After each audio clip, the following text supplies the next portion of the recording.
Welcome back to another episode of Art World Confessions. Today I'm going to speak about one thing I heard over the course of my career in art, and that is the idea of all it takes is one. So, over the years in this business, I've heard from people who started galleries who said all you need is one collector.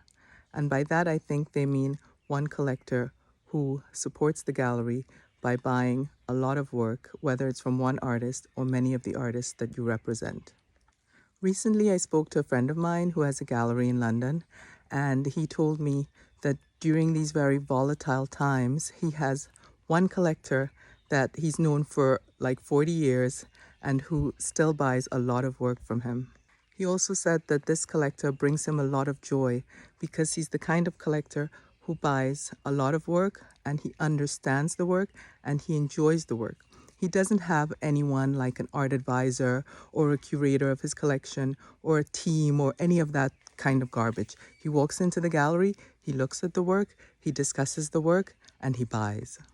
And this discussion did really trigger some memories in me from a few years back when I was starting out, and someone said to me, all you need is one good collector.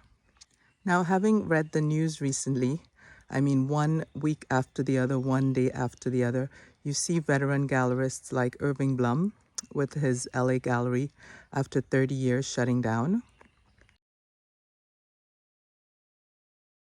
You read about a person who I've followed for years and admire very much, Adam Lindemann, deciding to shutter his Venus over Manhattan and go back to spending time, energy, and I guess financial resources collecting art. And for people like myself who rely on collectors like Mr. Lindemann, I'm happy that he's not going to be spending all that money on a gallery anymore and that he will be focusing on his collection again. I think it's safe to say that we're going through some interesting times in the world in general, and definitely in the art world, we see a lot of shifts and changes that are, I would say, pretty unprecedented.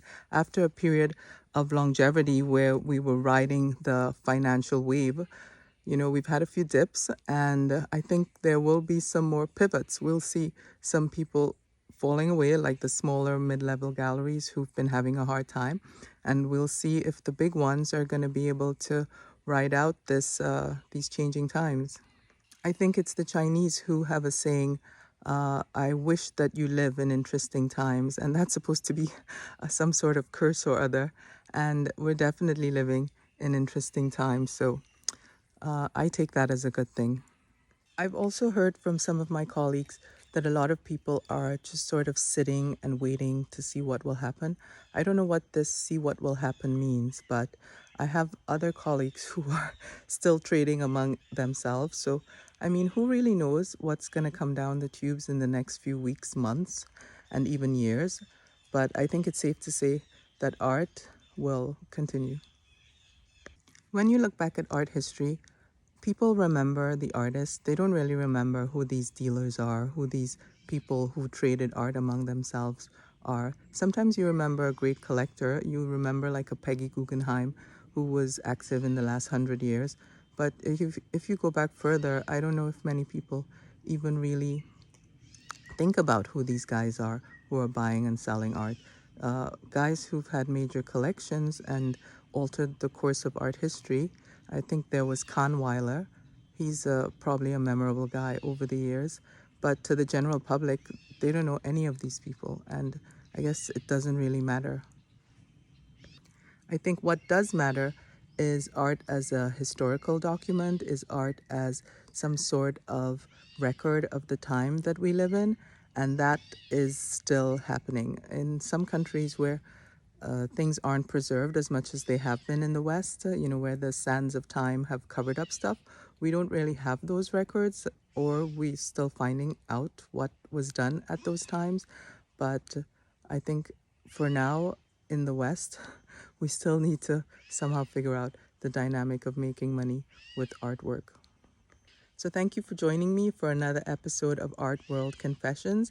I hope you have a great summer, and I'll see you again soon on another episode based on an amazing book that I read years ago, which has to do with the art world and some recent experiences I've been having with someone who shares a certain trait from that book. Please like, share, subscribe, and hit the bell notification so you know when next I upload a new episode of Art World Confessions.